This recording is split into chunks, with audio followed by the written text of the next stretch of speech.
But if it's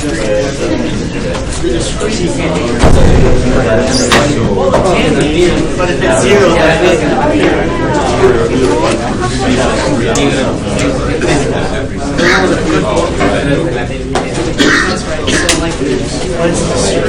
all right, let's get started.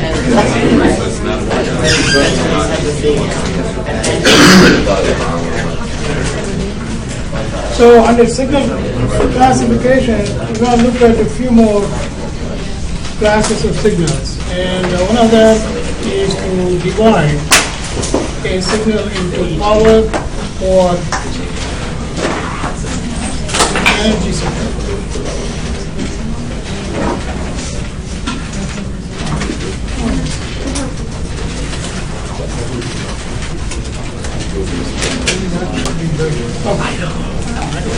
So, for instance, if we have a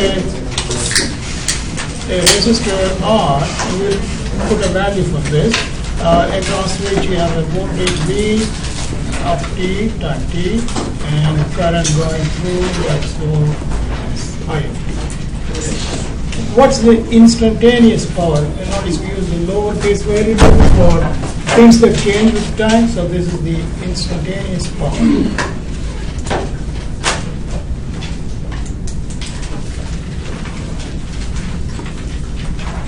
And that's defined by the product of voltage and current.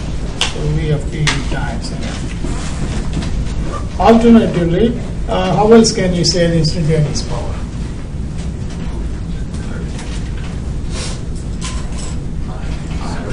I squared R, yeah. Nothing wrong with that, right? I of T squared times R. And yet another way? Squared over R. Squared over R. All right.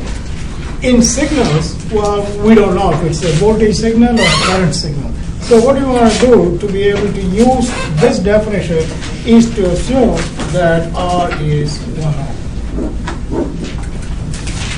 So if R is 1 ohm,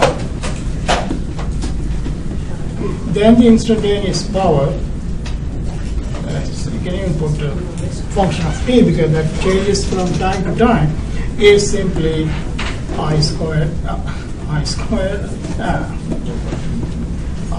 of T, which is also same as V squared of T.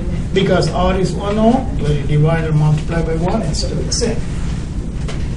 All right. And what are the units for power? Watts. All right. You can call it as watts or something to do with energy, joules per second, because this is per unit time, right? Watts or joules per second. I'm going to use that, particularly this one, when you go to the next level. Okay? So, regardless of its voltage or current, the instantaneous power is equal to the squared function value. Yes, Robert. Can you focus in a little bit? I have autofocus. Maybe I can zoom in. Would that help? I think it's not bright enough. Yeah, I know somebody pointed out after watching the video, and so I turned off the light. that's better. I thought it was the other way. Okay, what do I know? I'm not watching the video. Okay. All right, so if that's okay, then I'll keep the lights on. Okay. So going back, the instantaneous power is simply proportional to the squared value. And if it turns out to be a current signal, then you'll have to multiply by the resistance value. If it's a voltage signal, then you have to divide by R. So in general, for x of t, a continuous signal, the instantaneous power is simply x squared of t. All right, because it's proportional to the squared value, that's current or voltage, so that's why we take this definition.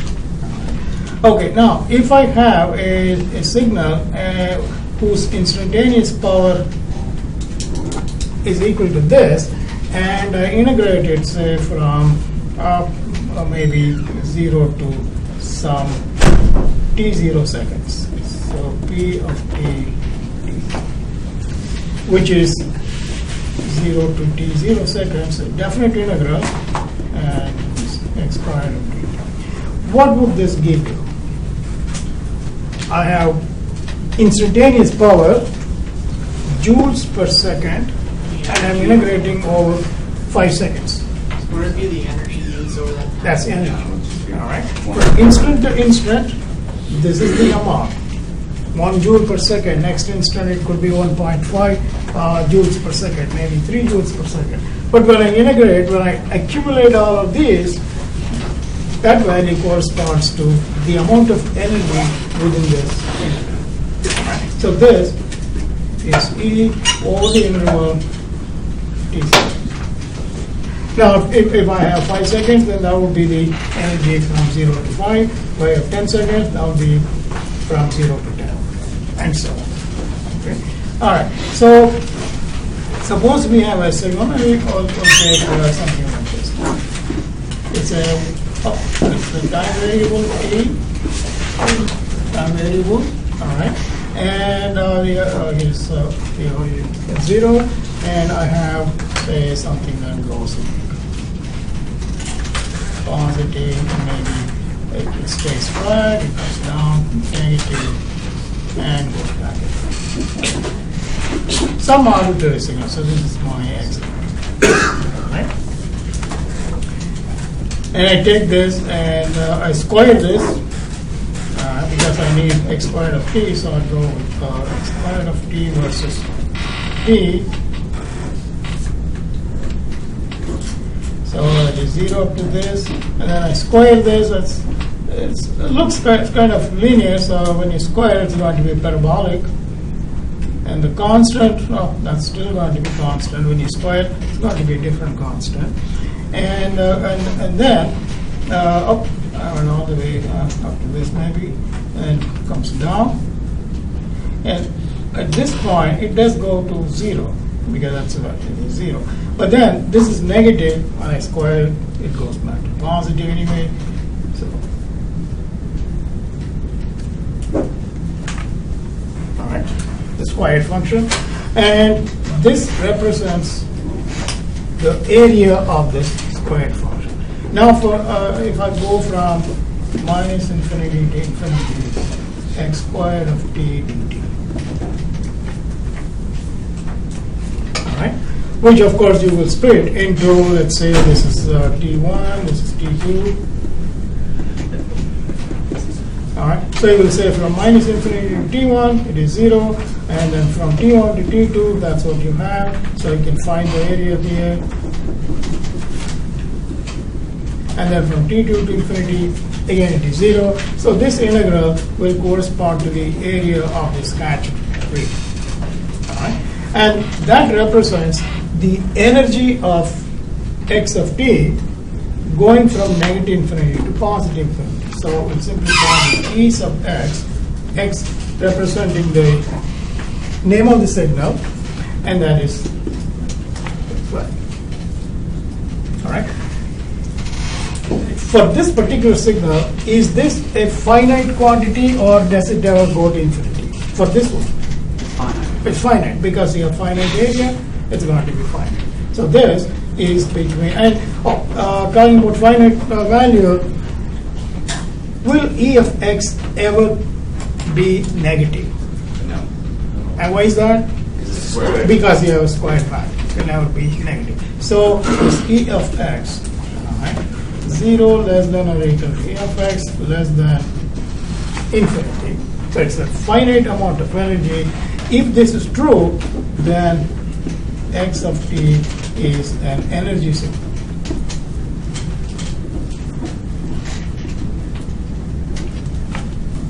Right? It's an energy signal. Now, we encounter energy signals when we study Fourier transform. Right? Because there, you'll find the signals invariably lasting over a finite duration. As a result, the energy is going to be finite, and so these are all finite energy signals, or simply energy signals. Okay. On the other hand, if let's say we have an x of t and it goes something like this,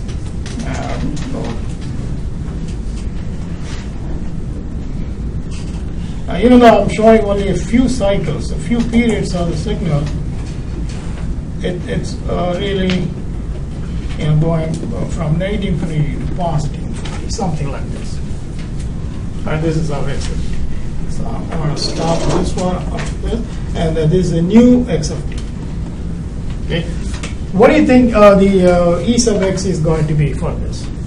Infinite. Because this is what I thought somebody would point out to me, so when you watch the video, you see some interruption.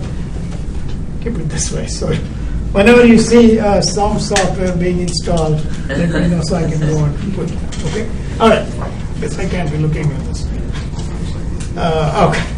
Okay, so when you square this function, all the negative values are going to be flipped above the horizontal axis, so the total area is going to be infinity. So this is not an energy signal. But we want to get a handle on this. Well, if I have one sine wave like this and another one, pretty much the same, except maybe there is a phase shift, so I want to be able to distinguish that. All right. So what else can we do? Well, that's when we want to use this power definition. And instead of going for integrating the power over a finite interval, because in this case it keeps going forever. Oh, by the way, another kind of signal that's not an energy signal is, let's say you pick up, I don't know, you might have heard about very recently the radio signals picked up from space. Aliens are supposed to be transmitting something like that. Purely random, it was positive. At some intervals, maybe it's quite audible, but other it's not. Something like this. So if this is your x of t, and again you perform this integration, well, this is there forever. Nobody is stopping this. So once again, it's not going to produce a finite value for this, so this is not an energy signal either. Okay? So coming back to a periodic signal, what you want to define is this. We take this instantaneous power, P of t, and we integrate it, let's say, from minus t0 over 2 to plus t0 over 2, for an interval of t0. It can be from 0 to t0 also, doesn't matter, as long as the difference is t0. Okay? And then, so that gives me the energy in this interval, minus t0 over 2 to plus t0. That's the energy. And then I'm going to divide this by the time interval. Okay? So what would be the units for this entire quantity?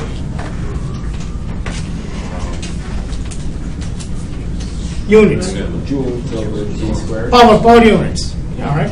This is instantaneous power in watts, or joules per second. When you integrate, you get watt second, which is joules. And then when you divide, that's energy. And then you divide by time, that's energy per unit time, which again becomes watts, all right, or power. Okay. So you might call this is the average power. Yeah, I have this total energy, I divide by T0, so that gives me the average power. This is somewhat like saying, you want to drive from here to Indianapolis. All right, you go up to, you go on Route 30, maybe 45 miles per hour, and then get down to 65. Initially you got 50, 55 miles, and then later on don't see any cops, so got 70, 75. I keep doing that, all right? Eventually, you reach your destination, let's say in 2 hours, 20 minutes, and the distance is 160 miles. So what is the average speed? Distance, the accumulated distance, which is analogous to performing this integration, and then you're dividing by the time it took to cover the distance. That gives you the average speed. If you want it per hour, 160 miles divided by 2 hours, 20 minutes, so you get the average speed. Right. Likewise, here you get the average power. But I want to use this when this T0 extends to infinity. So I'm going to throw in a limit.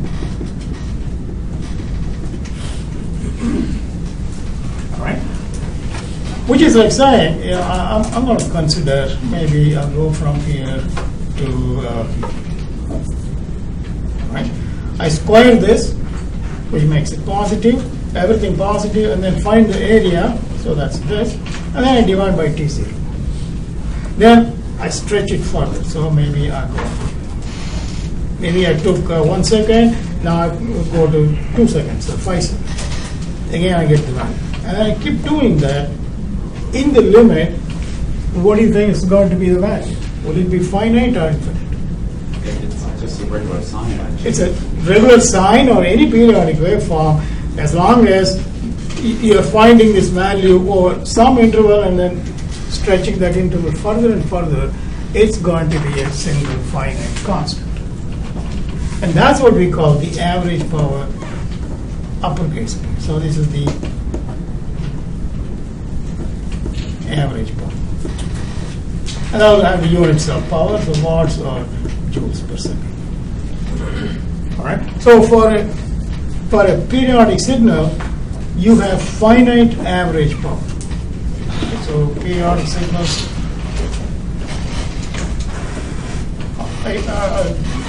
Similar.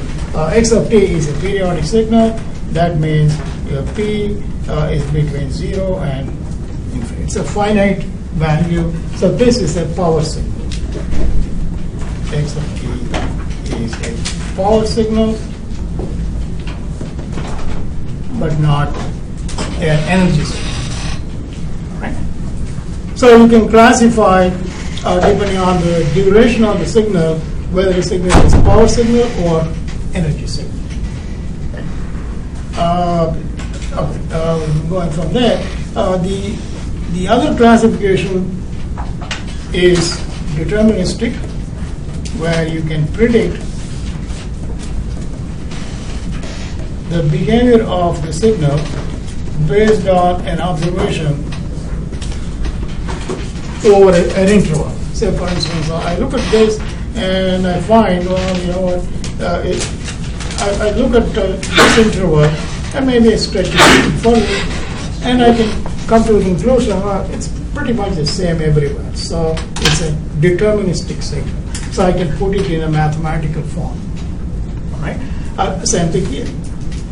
I can come up with an equation for this interval, another equation for this interval, third one, say going from here to here, fourth one, and so on. So everything known about the signal is known, so it's a deterministic signal. This one in here, non-deterministic or random signal. Okay. So there, you cannot say it's an energy signal. Obviously, it's not, because it stretches forever. Nor is it a power signal, because it's not periodic as we saw here. So we'll have to come up with an average value, and that's why analyzing non-deterministic signals or random signals is a whole new subject. That's where you study. That's what you study in 302. All right, random signal analysis, and probabilistic methods. So we focus on deterministic signals, and it can be an energy signal, as you will study in Fourier transform, or a power signal, as you will study in Fourier series and system analysis. How about the corresponding discrete time cases? Okay, the same definition. P of n, instantaneous power, is simply x of n squared, instantaneous power.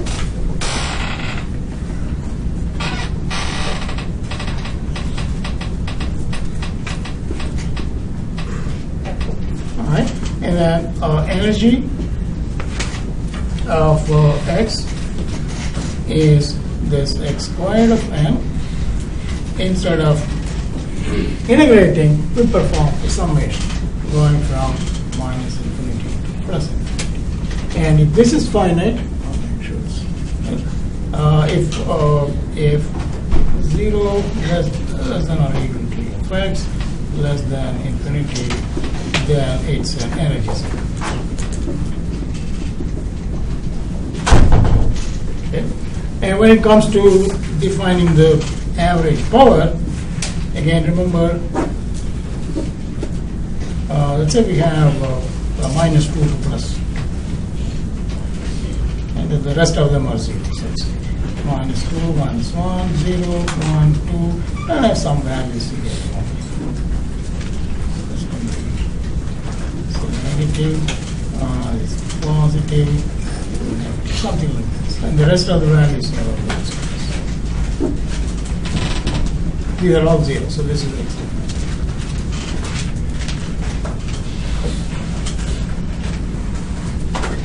So let's throw in some numbers like 1, 2.8, negative 0.8, negative 1. Don't go by the height, but go by the actual values. Okay. So what would be E of x? Don't give me a single number, but give me as a sum of this plus this plus this. What would be the value? Square this, it's 1, let's put that in. 1 squared plus 2 squared plus 0.8, negative or positive, squared it anyway, it's going to go away, and then 0.8 squared, and then so 1, 2, 3, 4, 5, 1, 2, 3, 4. Okay, so you have all together, that gives you total energy, and that's a finite value, so it's an energy source. But what I want to point out from this is that is, if I put it in a compact form, rather than having to expand in this form, I'll have to say n going from minus 2 to plus 2 of x squared of n. Okay. And if I want to define the average, I know this is the energy, and I know the rest of the instants do not have any value. But tell me what's the average. What would I divide it by? N, or the number, N, yeah. Well, there is no n. Total n. Variable is thrown out. Oh, in this case you would do 2. Because that's the number you do 4. 4? 4, 5. Getting closer. From 2 to 4? 5. That's what I want to find out here. Whenever you go from negative to positive, you have the 0 included here. That's why I sketched it. Always make a sketch. When in doubt, make a sketch. It may take a few extra seconds, but at least you know you'll be on the right track. Okay? When you say minus, say, some big K to big K. So how many samples are there in between? These are integers. No, just take the general case. 2k plus 1. 2k plus 1. 2k plus 1. 2k plus 1. Not just 2k, but 2k plus 1, because there is 0 in between, which has no counterpart. It's unique.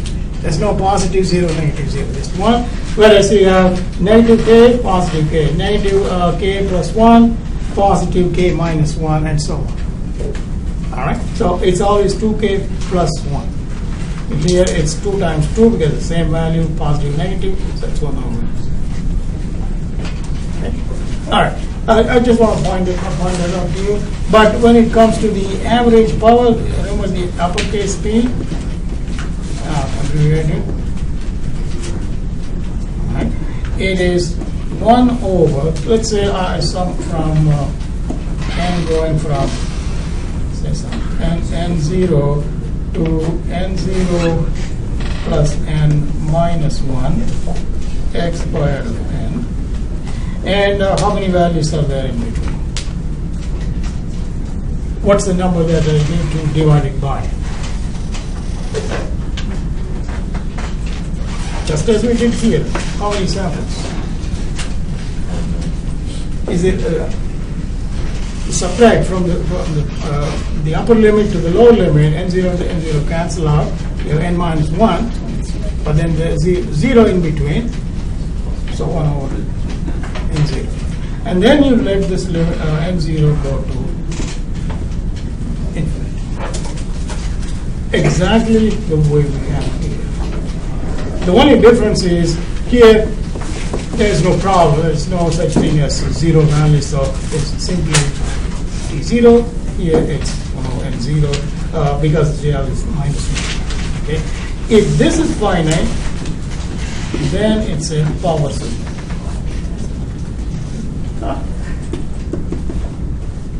It's a power signal.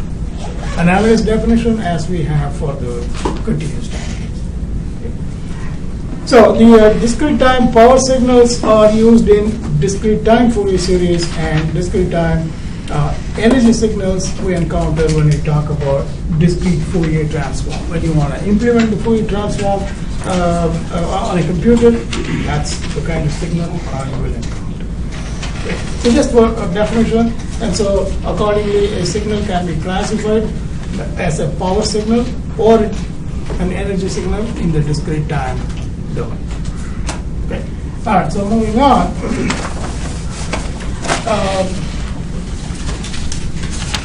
Now we come across some basic signals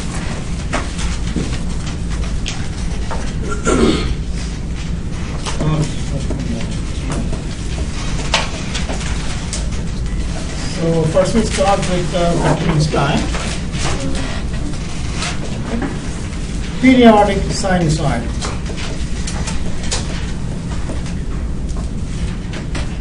So x of t is some a sine some omega 0 t plus theta.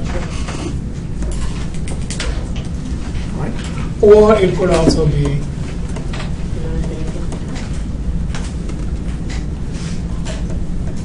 a cosine omega 0 t plus theta. These signals we'll encounter throughout the semester. Okay, so you need to have a good handle on these signals. Okay. All right.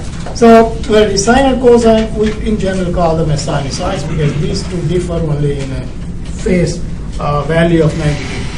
So kind of club them together as a sinusoid. And so the behavior of this deterministic signal, because once we have this model, we know the entire history of the signal and future past values, everything. So I'm going to go with t, and let's pick this sine wave.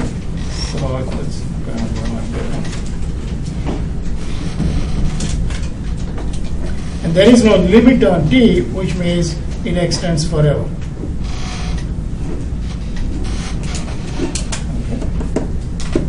And depending on the angle theta, the phase angle theta, I might have, say, something like this. All right. So this is my x of t, that is this signal. And what's this peak value? A, that's A. And the minimum, that's the negative A. Where does this omega 0 show up in this plot? How frequently it oscillates. Right, so what's the frequency of the sine wave? Frequency. So this is the maximum amplitude. It's A. And the frequency, well, before we get to that, let's talk about the period. Right? By observing this, we know it's periodic, right? It's going forever, and it's continuous time. So, in spite of my drawing, not exactly the same, but you still get the idea that it's periodic. So, how do you find the period of this? You assume that it's periodic, so you go ahead and sine omega 0 t plus theta, which is x of t. You're essentially revisiting last class, okay? And then x of t plus big T, which is the period. And we are going to evaluate this period. So here it is a sine omega 0 t plus theta.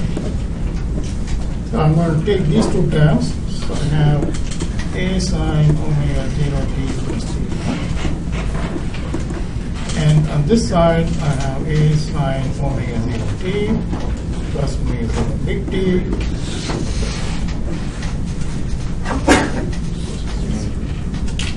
I can cancel out this A. If I call this sum alpha, it's the same in here. So I have sine alpha equals sine omega 0 t plus alpha. Right? And as we saw in the last class, if you have some point in here, and I want to reach, that's corresponding to some angle alpha. All right. When will I reach the same point? If I go around by 2 pi radians or 360 degrees. So in order for this equality to hold good, we must have omega 0 t. It can be 0, which is trivial, or it can be plus or minus 2 pi, plus or minus 4 pi, and so on. You take the smallest positive value, so omega 0 t is 2 pi, or t is 2 pi over omega 0 seconds.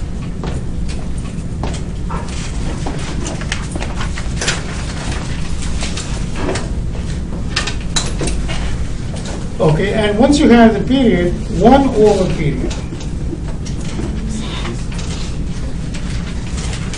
Right? This tells you the amount of time it takes to complete one cycle. I can go from minimum to minimum, or maximum to maximum, or this 0 to the next 0. So that's a period. That's a period. That's a period, and so on. So it takes t seconds to complete one cycle or one period.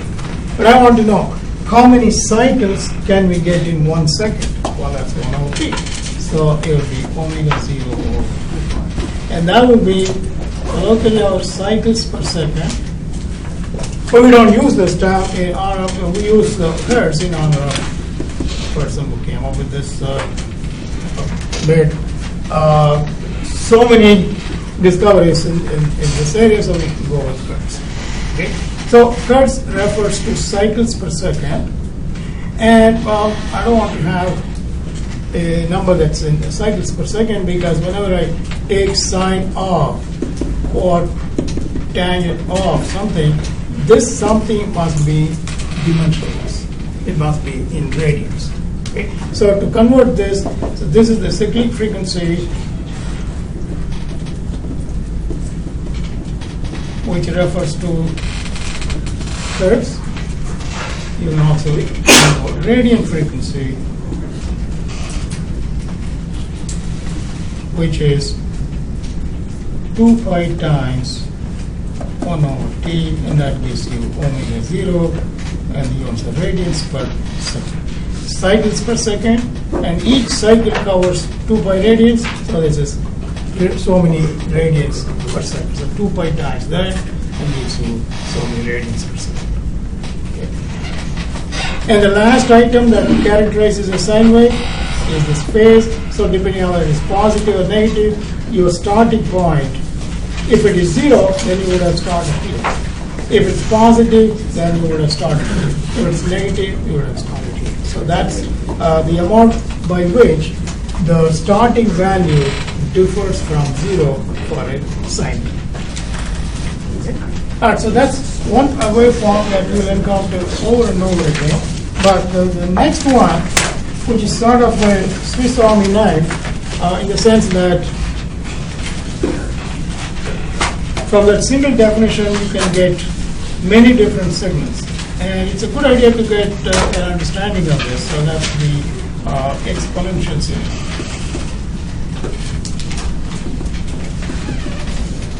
And the way we handle this is to take a general signal and see how it behaves for different parameters. So for instance, I have x of t, a e to the bt. Okay? General exponential signal. First case, start with the simplest one.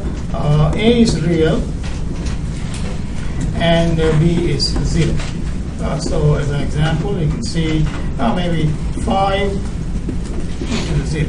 0 times t, so it's just 5. And that's a DC signal. So a DC signal can be represented as the amount of DC value times e to the bt with b equal to 0. So I can represent phi as a e to the bt with a equal to phi b. Now that's important when we analyze something that has a general form, something like this. All right? I know how to analyze if you give me in this form, but you're giving me just phi. Oh, no problem. First put it in this form, then you can go back to analyze. All right? That's the simplest one. The next one, A is still real. B, I'll make it negative. So in a case like you have A being phi as before, and B is negative 2. So e to the minus 2. So A is phi, B is negative. It's below 0. So if we have x of t e to the phi e to the minus 2t, and notice there is no time limit. It's there forever. What kind of a graph would you get? Exponential. All right. Where does it start? What's the value at 0? 5. T equal to 0, e to the 0, that's 1 times 5, so it starts at 5. And as t increases, what happens? Decays. All right, like a capacitor, charged capacitor discharging via a resistor, or a charged inductor discharging via a resistor, so it decays. Exponential decay. And what happens when t is negative? Yes, what is it? As a matter of fact, when t goes to negative infinity, what do you get for x? Infinity. Infinity. As t goes to infinity, phi e to the minus 2t goes to phi e to the minus infinity. So minus infinity, so it makes it plus infinity, which makes it negative. So it starts somewhere here in infinity and then decays down exponentially. Right? It's a real exponential. And typically when we study circuit analysis with resistor, capacitor, inductor, and so on, well, these elements, you normally start at t equal to 0, so you'll only have this. That's a good reason. One, it's practical. Nobody has the time or patience to start from infinity. And two, with values going to infinity, no capacitor or inductor can withstand anything. All right, doesn't make sense. All right, let's start from 0. Okay, so that's the case when B is negative and A is real still. Next one, P is positive. Again, you can go with phi e to the plus 2t, and how is this going to look? Again, what do you have at 0? No, at 0. What's the value? Still 5. E to the 0, still 1 times 5. But then as t increases, this exponentially increases. So it goes to infinity, whereas when t goes to negative, this becomes negative argument. Theoretically, it goes to negative infinity to negative 0, but in practice, after 5 time constants or so, it'll be close to 0. For all intent and purposes, it will be close to 0. Okay. So it's a rising exponential. This is a decaying exponential. All right. So these are simple cases. Now, let's look at some practical cases that you'll encounter. And the first one is when A is still real, B is purely imaginary. Not complex, it's just purely imaginary. So let's analyze this carefully. So let's make it A is still 5 and B is, say, J2. Purely imaginary. No real part. Okay. So what do we have? X of t is 5 e to the J2t. Right. So this is where I ask you to go back and review the complex function, exponential function, and I'll quickly make a review of the basic material. Okay? All right, so first, this is a complex quantity. You cannot plot this. So what's the next step? We split this into real and imaginary parts, and then we sketch each one individually. Okay? So that's where we use the Euler's expansion.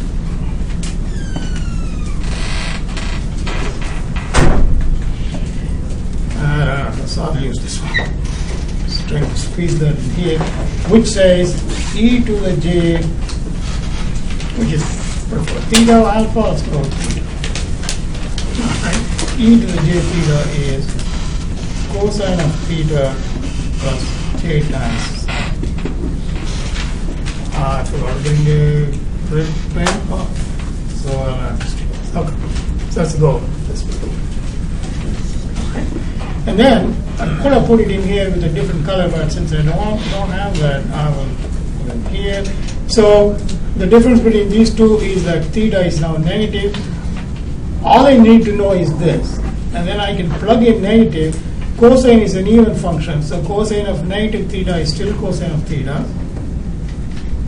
Sine is an odd function, so now I have minus theta, so sine of minus theta is minus sine of theta.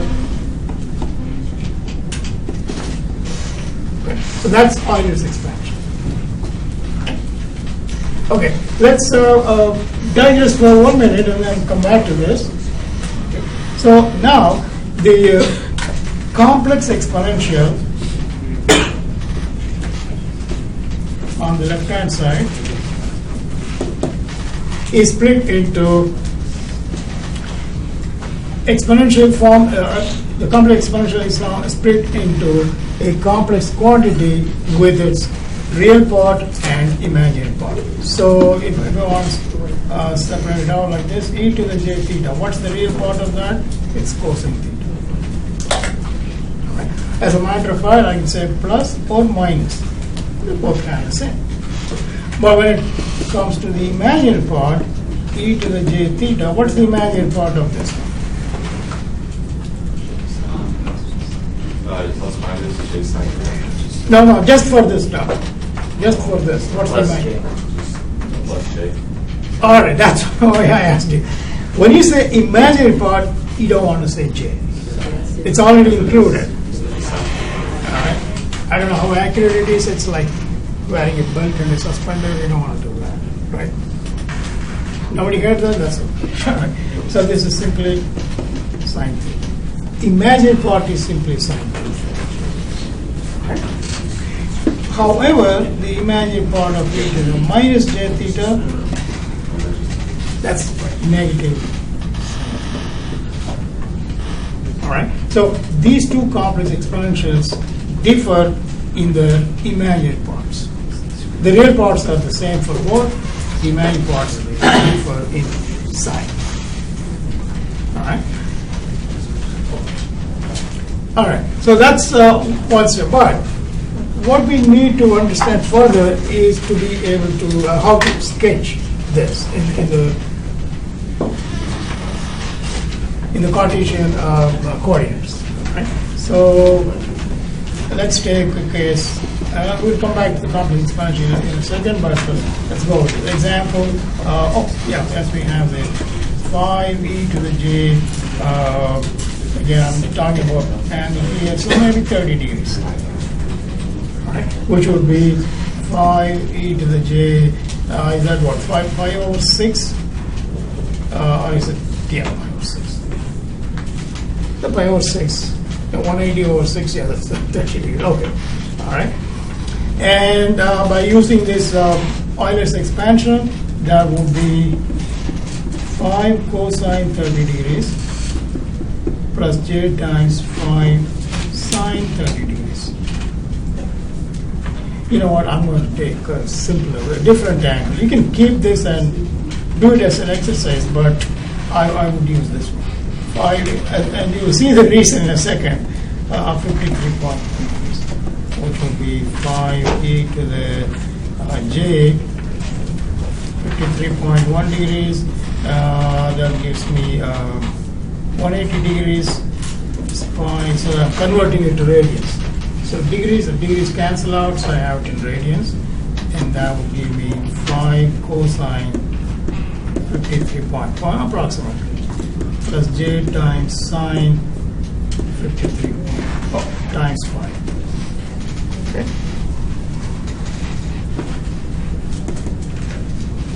And someone with the calculator can verify. All right. So this gives me 4 plus j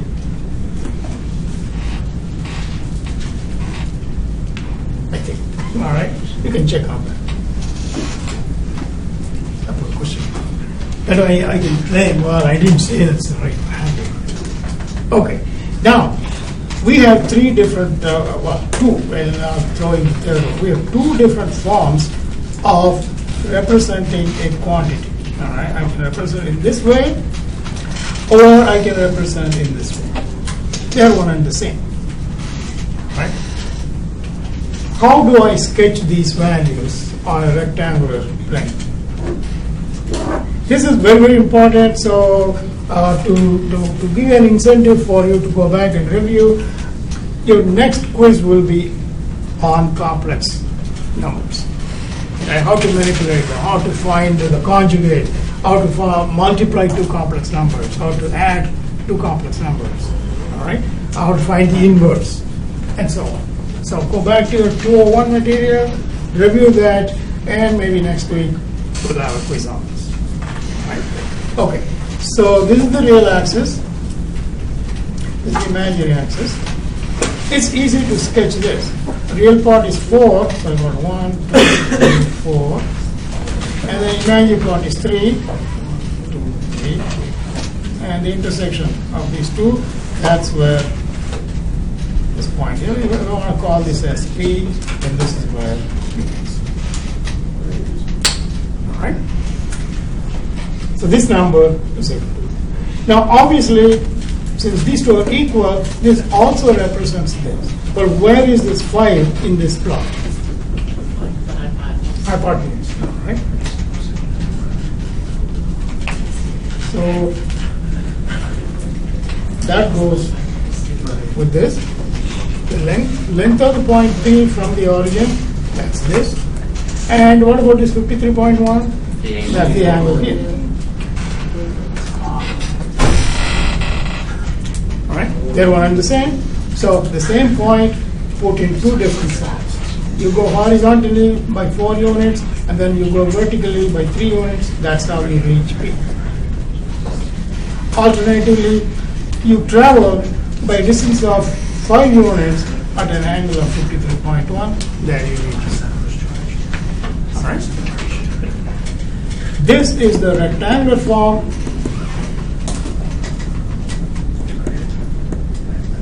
For this point P, and this is the exponential form for the same point P. And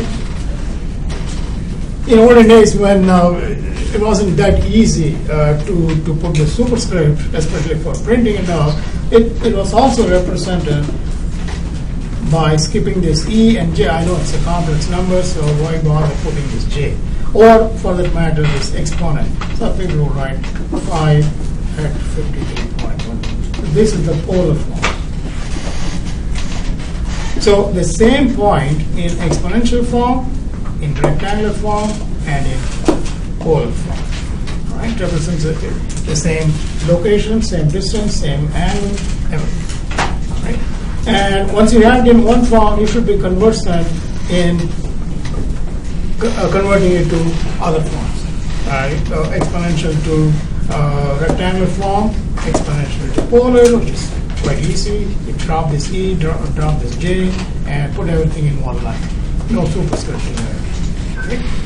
How about going from rectangular to exponential? How do you do that?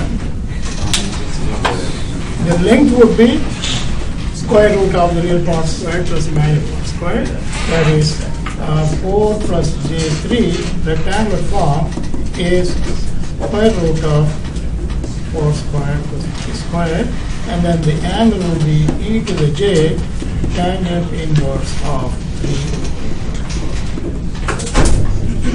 Alright, that's about 53 degrees. It's not 50. Maybe it's 4 over 3. But anyway, calculate that. So this Professor, you have those backwards, the 4 and the 3. It's 3 oh, plus 3 over. No, this is 3 over 4. The opposite over. But the equation in the beginning for 4 plus J3, it's 3 plus J4. Yes. That's why I put this question. See how I can count on myself? No, I was just kidding. Or I could say, I was just checking to make sure that you're following us. See, if you had pointed that out much earlier, this wouldn't have happened. It's all your fault. Right? Okay. And some in the back are saying, yes, it's your fault. Take a break. Okay, now it's 4 over. The vertical to, I mean, again, the tangent of this, that's the rise over run. So 4 over. So that's how you go from rectangular to exponential form. And once you have it, polar form is very simple. You take the length, you take the angle, and that's all. Okay. All right. So now that we know the real part and the imaginary part, let's go back on track. In sketching this signal x of t, these are x of t. So the first step is to convert this to rectangular form, and that gives us 5 cosine 2t plus j times 5 sine 2t. So this is the real part, and including the sine, but not j, that's our imaginary part. I include the sign here because sometimes it will be negative, so then you have to say negative whatever you have. That's why I put the sign as part of the imaginary part. So I write as the real part of x of t is 5 cosine 2t, and then the imaginary part of x of t is 5 sine 2t. Right. So now that we have split it into real and imaginary part, we can go ahead and sketch each one. So the only difference is now we'll have 2 sketches. Okay. One for the real part. So this is the real part of x of t. The imaginary axis. No, that's not imaginary. That's just the amplitude. So it's cosine, so it starts at 5 and it drops down.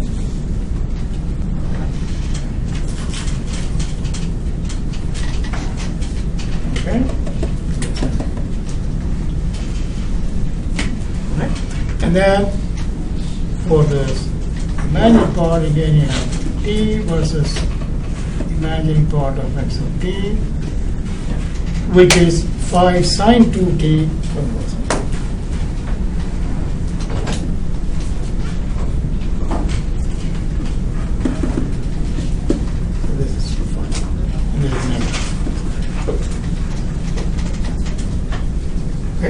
So when you have a signal that has a real value for big A and imaginary value for little b, you have to have 2 sketches, one for the real part and the other for the imaginary part. Okay. Now going further, a couple of minutes, sorry. The next case is possibly, so 5. Again, we are talking about x of t being a e to the bt, and now a is still real, alright, so maybe positive, and then b complex, both real part and imaginary part are present. Okay, so as an example, we'll go with a is 5. B is, doesn't matter, we have here say a negative 2 plus positive J3. Negative 2 plus positive J3, nothing else. So that gives us 5e to the minus 2 plus J3, that's B, times T. Right? B, that's which you expand to 5e to the minus 2t, and then e to the j 3t.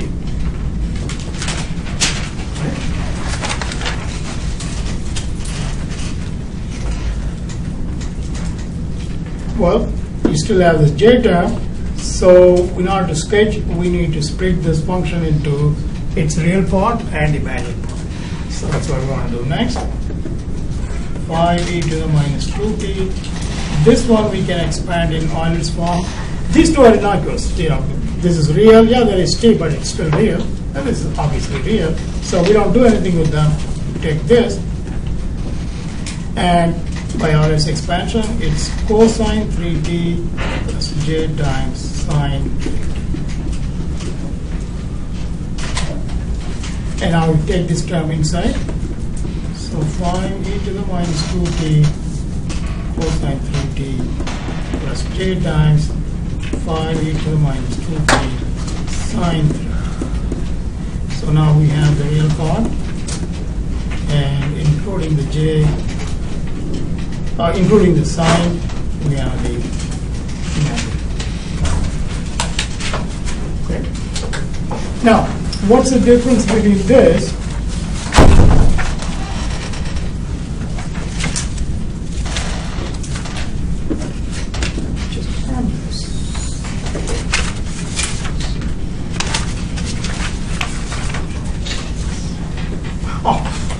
it's right here.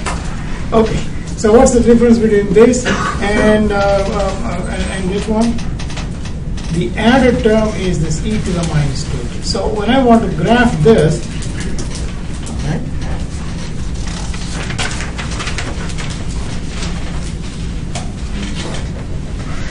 okay, so I'm going to take this. Real part of x of t is 5e to the negative 2t cosine 3t. Well, there are two functions in time, and I need the product. 5 can go in either term, it doesn't matter, but I have one function here, the other function here. I need to sketch both of these, and then I need to multiply them point by point. So that's exactly what we're going to do. So I'll take this t, and let's say I put this whole thing. 5e to the minus 2t. Where does it start? At t equal to 0, you get 5, and then exponentially decays. Because of the negative term here, it decays. Okay? And no, I'll just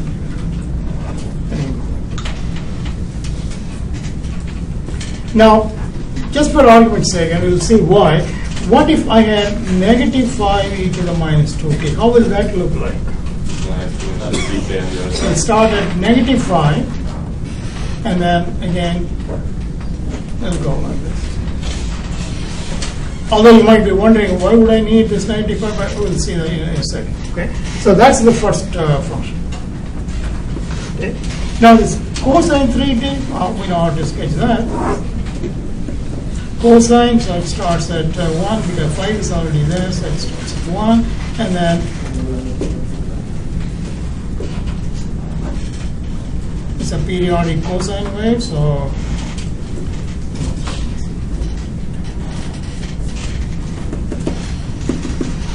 this is cosine.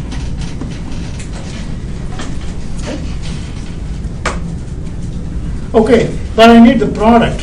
So I take this function and I need to multiply with this. So this times this equals here.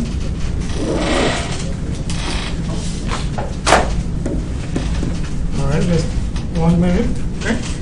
What do you get? So I have 1 here times 5, so it starts at 5. And then this is dropping as so is this up to this point. So what happens to the product is that it's going to go down, but does it reach -1? No, and that's because you don't have the same value. So it goes down, it kind of stays a little bit above this point, or above this -5, and then the next time it goes up, this is progressively putting it down, attenuating. So as a result, it's going to go up. So it's a decaying sine wave. In other words, I could have just put it in here.